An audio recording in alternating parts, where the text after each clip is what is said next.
How's it going, guys? First off, I'd like to apologize for not dropping any videos lately. I had planned on dropping some, well, I'd planned on recording some, but my AC broke and I live in Florida, so life has been pain. It just got fixed around 2 hours ago. So, let's get this video going. Like, comment, and subscribe. Watch the video all the way through. I really need you guys to comment, like, and subscribe. I'm trying to get to 1,000 subscribers. I know we can do it, guys. Anyway, thank you for your time. Let's begin. We'll start this video off on Planet Vegeta. Bardock is sitting alone. He's defeated.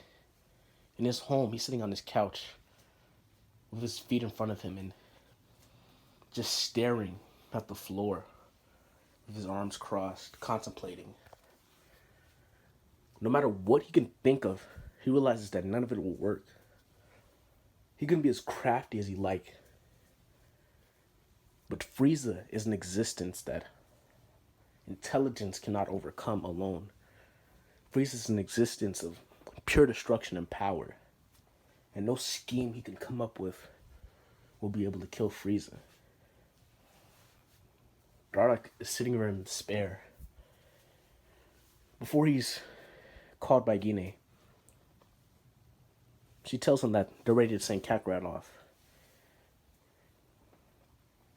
Bardock grabs the child, says to him that it's very likely that you're the last of your race. Although although Prince Vegeta, as well as your brother Raditz, are off the planet, there's no guarantee that they'll survive once Frieza finds them. So you need to live on and avenge the Saiyan race for everybody who's about to fall here. He closes the pod up, sends it flying away. Gine cries, and Bardock looks at the pod, barreling away. This is when he has an epiphany. Not really an epiphany. He gets out of his little slump of his, realizing that he's a Saiyan. One of the finest warrior races to ever exist. If he's going to die, he shouldn't die in the gutter like a rat. He should pick himself up and fight tooth and nail for survival. Because that's just what being a Saiyan means. He realized this once he saw Kakarot flying away alone. And he realizes that if he really wants Kakarot to grow up and be a great Saiyan warrior, as he envisioned him as, he can't just sit here and give up on all the principles that he just told to his son. He'd be nothing more than a hypocrite then. So he makes his way to the palace. Bardock is greeted as the first and most loyal general of Prince Vegeta. I meant King Vegeta. Yes, when I say Bardock's power level is around 22,000, King Vegeta's power level is also around 22,000. And if the two of them fought, Bardock would win, but Bardock does not have any...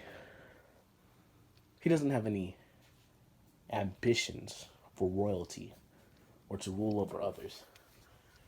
So he was perfectly content being a general.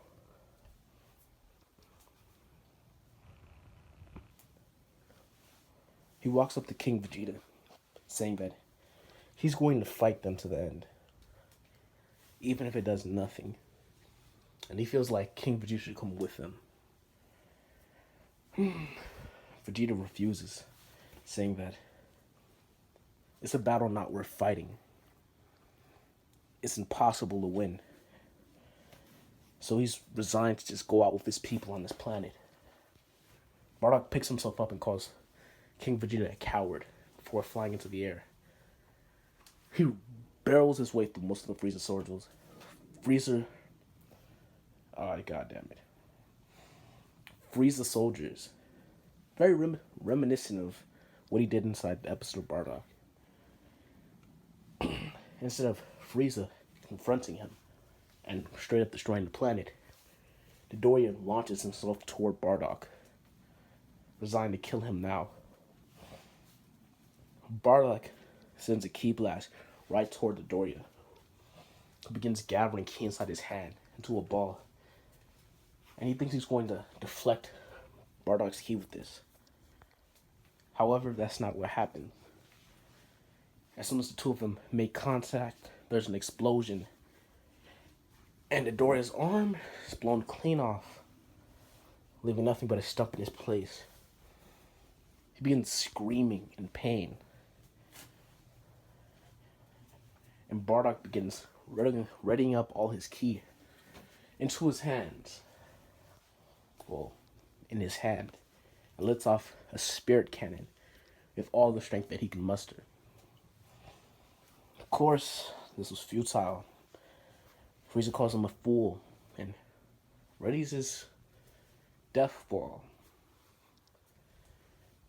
Bardock is consumed, and a few moments later, so is Planet Vegeta. That's the end of the Saiyan race. Well, the old Saiyan race. You know, Goku's still out there. So it's Nappa, Vegeta, and Raditz. We cut to 10 years later. Goku training inside the forest. He knows the mountain like the back of his hand, and there's nothing here that can challenge him.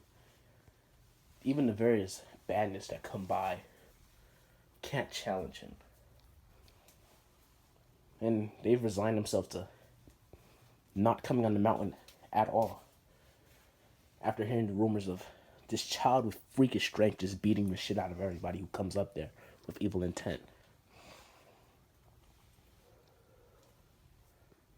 A car makes its way up the mountain.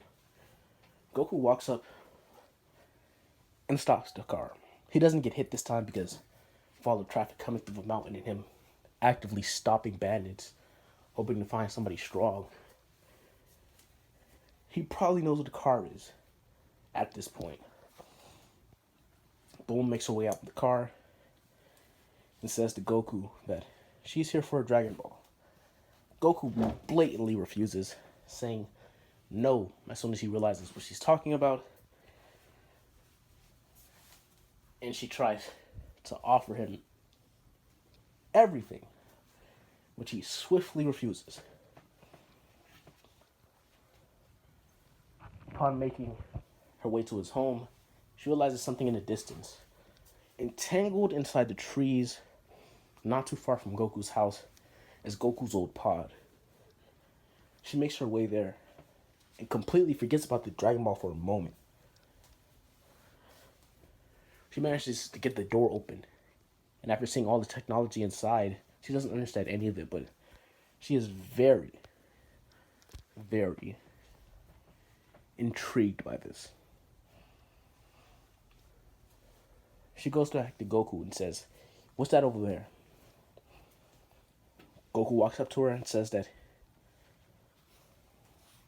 he's not entirely sure what it is. His grandpa Gohan had told him that he found Goku in it when Goku was just a child.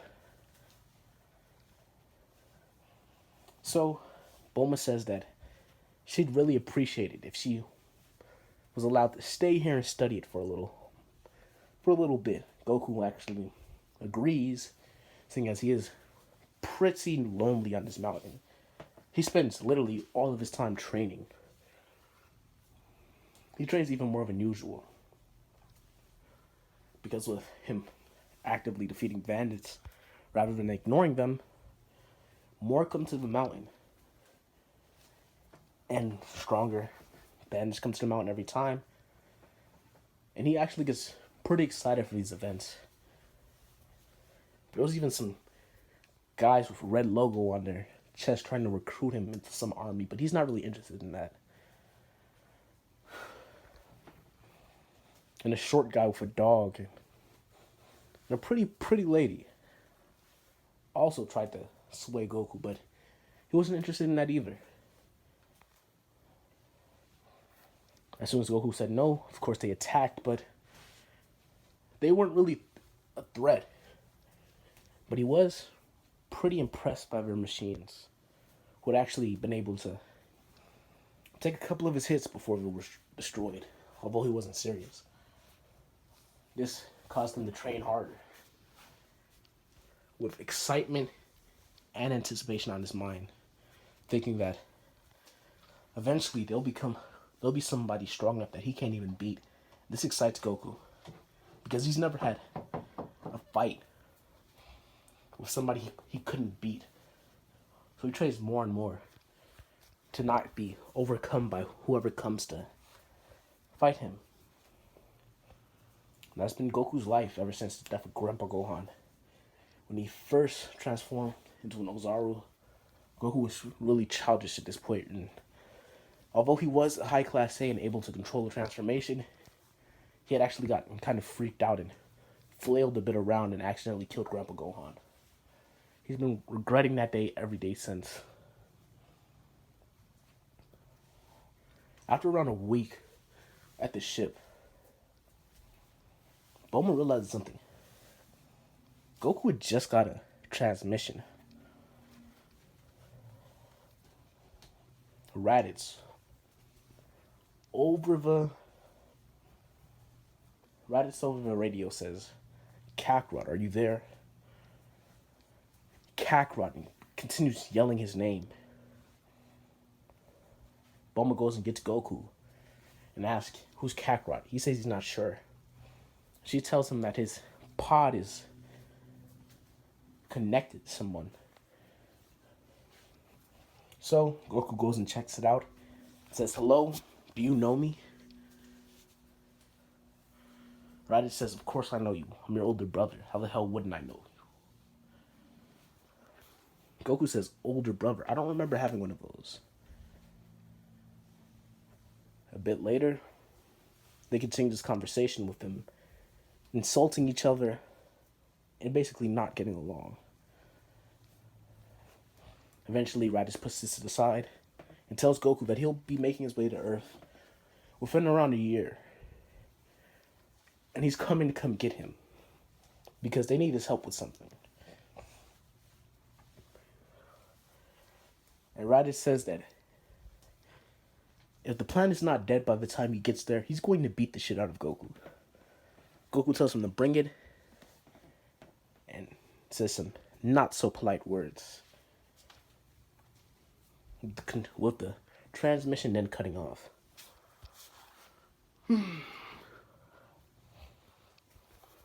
Bulma asks, why does he look so excited? Somebody crazy from probably another world is coming to beat the shit out of him and destroy his home.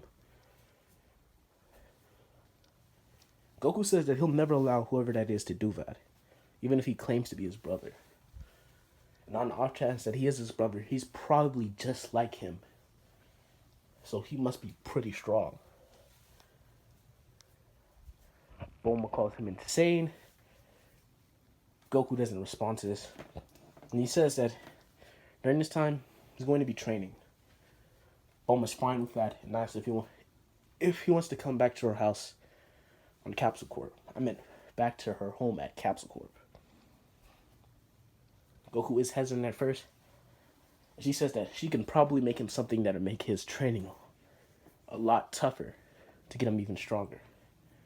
Goku instantly agrees upon hearing these words. And he makes his way out with Bulma. That's the end of this part here. Each part should be around 15 minutes. I know not a lot happened in this part, and it's quite a bit different from the original. It's because I didn't like the way the original was going at this point. However, it will be pretty similar to the original later on, because at the beginning I didn't really like how it started out. It kind of boxed them in. So I'm going to make it so that we can get to that result, but a bit different, and make it so I have more creative freedom with it all. So like, comment, and subscribe if you want to see more parts to this. Thank you for even considering watching. We're trying to make it to 1,000 subscribers. Anyway, really appreciate it. Pressing the button does not harm you at all. However, it means a great deal to me. Thank you for watching. The Black Swordsman is out. The real Black Swordsman.